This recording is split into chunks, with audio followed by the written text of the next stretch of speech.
Hello students, so এই ভিডিওটোত আমি solve কৰিম কৰিছা অহা 3.1 কোৱেশ্চন আনসাৰখিনি। সো এতিয়া আমাক প্ৰথম প্ৰশ্নটো দিছে যে ওপৰত আলোচনা কৰা ধৰণে একে ধৰণৰ আৰ্হি ব্যৱহাৰ কৰি তলৰ যাদুকুকবোৰত থকা সংখ্যাবোৰ ৰং কৰা। সো ইয়াত আমাক কৈছে যাদুকুকবোৰত ৰং কৰা। আমি ৰং কেনেকৈ কৰিম? সো তোমালোকৰ ওপৰত দি দিছে চোৱা।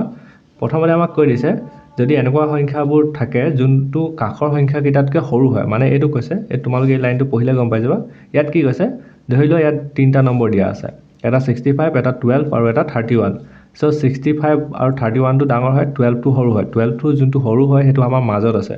সো মাজত থকা নম্বৰটো যদি কিনাৰত থকা নম্বৰ দুটাতকৈ সৰু হয় তেতিয়া আমি সেই ঘৰটোক ৰং কৰি দিম। আৰু ইয়াতে আমাক কৈছে যে এইটো যাদুকুকবোৰত ৰং কৰা বুলি কৈছে যে আমি এইটোৱে কৰিব লাগিব। যদি কিনাৰ নম্বৰটো মাজৰটোতকৈ ডাঙৰ হয় বা মাজৰটো সৰু হয় সেইটোক আমি ৰং কৰি দিম। সো এনেকুৱা নম্বৰ ইয়াত যদি চাওঁ এইটো পাবা যে 794।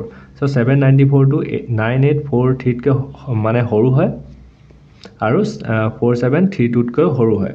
সো সেইটো কাৰণে এই ঘৰটো আমি ৰং কৰি দিম। এনেকুৱা নম্বৰ আৰু এটা আছে যে 2587। এইটো কেলৈ ৰং কৰিলোঁ যে এইটো সৰু হয় আৰু এই কিনাৰ দুটা ডাঙৰ হয়। সো সেনেকুৱা নম্বৰ আৰু এটা আছে 456। 456টো সৰু হয়, এই কিনাৰ দুটা ডাঙৰ হয়। গতিকে এই তিনিটা নম্বৰ এনেকুৱা আছে যোনকেইটা তাৰ কিনাৰতকৈ সৰু হয়। মানে তোমালোকে এইটো নৰ্মেলি এইটোৱে চাবা যে কিনাৰ নম্বৰ দুটা ডাঙৰ হয় আৰু মাজৰটো সৰু হ'ব। সো সেইটো হৈ গ'ল। তাৰপিছত 2 নম্বৰটোত আমাক দিছে ওপৰত আলোচনা কৰা ধৰণে একে আৰ্হি ব্যৱহাৰ কৰি তলৰ যাদু কুকবোৰ কেৱল 4টা অংক বিশিষ্ট সংখ্যাৰে পূৰণ কৰা। মানে 4টা অংক বিশিষ্ট মানে টোটেল নম্বৰ 4টা থাকিব লাগিব। গম পালা ন? সো এইখিনি কি কৰিব কৈছে? কালাৰ কৰা আমাক দি দিছে। আমি গম পালোঁ যে কালাৰ কৰা থকা মানে কি হয়? সৰু সংখ্যা থাকিব। সো ইয়াত টোটেল 4টা নম্বৰ আছে কিন্তু এইটো কালাৰ কৰা আছে, মানে এই সংখ্যাটো সৰু হয়। সৰু সংখ্যাটো হৈছে 3986। সো ইয়াতকৈ আমাৰ ডাঙৰ নম্বৰ এটা ল'ব লাগিব। সো ইয়াত আমি লিখি দিছোঁ যে 4222 লিখি দিলোঁ। 4222 3986তকৈ সৰু হয়। সো এইটো ৰং ঠিকে আছে। সো এতিয়া এইটো ৰং কৰা আছে মানে ইয়াৰ কিনাৰ নম্বৰ দুটা কি হ'ব? ডাঙৰ হ'ব। সো ইয়াত দিছে 6837 দিছে, 38 দিছে, আমি ইয়াত 7 লিখি দিছোঁ। 7045 মানে 7000 লিখি দিলোঁ। ইয়াত 6800 দিছে। সো ইয়াত থকা নম্বৰটো 6800তকৈ ডাঙৰ হ'ব আৰু 8100তকৈও ডাঙৰ হ'ব। মানে এইটো যিহেতু ৰং কৰা আছে। সো ইয়াত আমি লিখি দিলোঁ 9000। 8000তকৈও ডাঙৰ হৈ গ'ল, 6000তকৈও ডাঙৰ হৈ গ'ল, 9000। এতিয়া আকৌ এনেকুৱা এটা নম্বৰ ল'ব লাগিব যোনটো 8000তকৈও ডাঙৰ হয়। সো ইয়াত আমি লিখি দিলোঁ যে 8500 লিখি দিছোঁ। 8500টো 8105তকৈ ডাঙৰ হয়। সো এতিয়া এইটো কালাৰ কৰা আছে মানে ইয়াৰ আগৰ নম্বৰটো ইয়াতকৈ ডাঙৰ হ'ব। এইটো দিছে 7516 দিছে। সো আমি ইয়াত লিখি দিম যে 9200। গম পালা না? টোটেল 4টা নম্বৰ ল'ব লাগিব আৰু কালাৰ কৰা বক্সকেইটা সৰু হয়, গতিকে আমি এই কালাৰ কৰা বক্সতকৈ ডাঙৰ নম্বৰ ইয়াত লিখি দিম।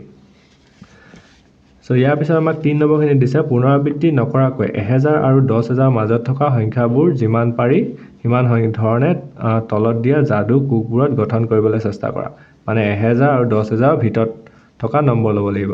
সো 1000ৰ ভিতৰত চবতছে এটা নম্বৰ লৈ লৈছোঁ। ফাৰ্ষ্ট 1001 লৈ লৈছোঁ।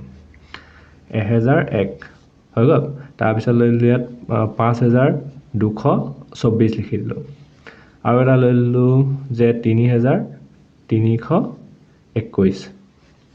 তাৰপিছত লৈ ল'লোঁ 7429। মুঠতে 4টা নম্বৰ থকা যিকোনো নম্বৰ লিখি যোৱা। মুঠতে এইটো কৰিবা যে 10000তকৈ কম লিখিবা। ইয়াত লৈ ল'লোঁ 5332। ইয়াত লৈ ল'লোঁ 4271। ইয়াত লৈ ল'লোঁ 6824। ইয়াত লৈ ল'লোঁ 9231। ইয়াত লৈ ল'লোঁ 8042। মুঠতে 4টা আখৰ থকা নম্বৰ যিকোনো লিখি দিব পাৰা আৰু তোমালোকে ৰঙো কৰি দিব পাৰা। যেনেকৈ এইকেইটা দি দিছে মানে কি হ'ব যে কিনাৰ নম্বৰটোতকৈ সৰু। এতিয়া এইটোত আছে 5224, মানে এইটো সংখ্যা সৰু হয়, গতিকে এই সৰু সংখ্যাটোত আমি ৰং কৰি দিম। সো এতিয়া এইটো ডাঙৰ হয়, মাজতো সৰু হয়, মাজতো সৰু কাৰণে ইয়াত ৰং কৰি দিম। তাৰপিছত ইয়াত চোৱা 7000 আছে, এইটো আছে 4000, এইটো 5000। সো নহ'ব। এইটো চোৱা 5000 আছে, 6000 আছে, ইয়াত 4000 আছে, মানে এইটো ৰং কৰি দিবা। তাৰপিছত 6000 আছে, 9000 আছে, 8000 আছে। সো এইটো ৰং কৰিব নোৱাৰা। ইয়াত 9000 আছে, ইয়াত 8000 আছে, গতিকে 8000টো আমি ৰং কৰি দিম। সো ইয়াত মানে এইকেইটা বক্স তোমালোকে ৰং কৰি দিব পাৰা। তোমালোকে যদি বেলেগ নম্বৰ লিখিছা সেইকেইটা চোৱা, মাজৰ নম্বৰটো যদি সৰু হয় ৰং কৰি দিবা। সো ইয়াৰ পিছত আমাক 4 নম্বৰটো দিছে যে প্ৰশ্ন নম্বৰ 1ত দিয়া তালিকাখন ব্যৱহাৰ কৰি যদি সংখ্যাকেইটা ইয়াৰ কাষৰ কোকবোৰত থকা সংখ্যাতকৈ ডাঙৰ হয় তেন্তে কোকবোৰ ৰং কৰা মানে তোমালোকে 1 নম্বৰ চাৰ্টখন প্ৰথমতে আঁকি ল'ব লাগিব তাৰপিছত প্ৰথমবাৰ আমাক ইয়াত কি কৈছিলে যে সৰু সংখ্যাবোৰ ৰং কৰিব কৈছে কিন্তু এবাৰ ইয়াত কৈ দিছে যে ডাঙৰ সংখ্যাবোৰ ৰং কৰিব লাগে ডাঙৰ সংখ্যা সো প্ৰথমতে আমি চাৰ্টখন বনাই লওঁ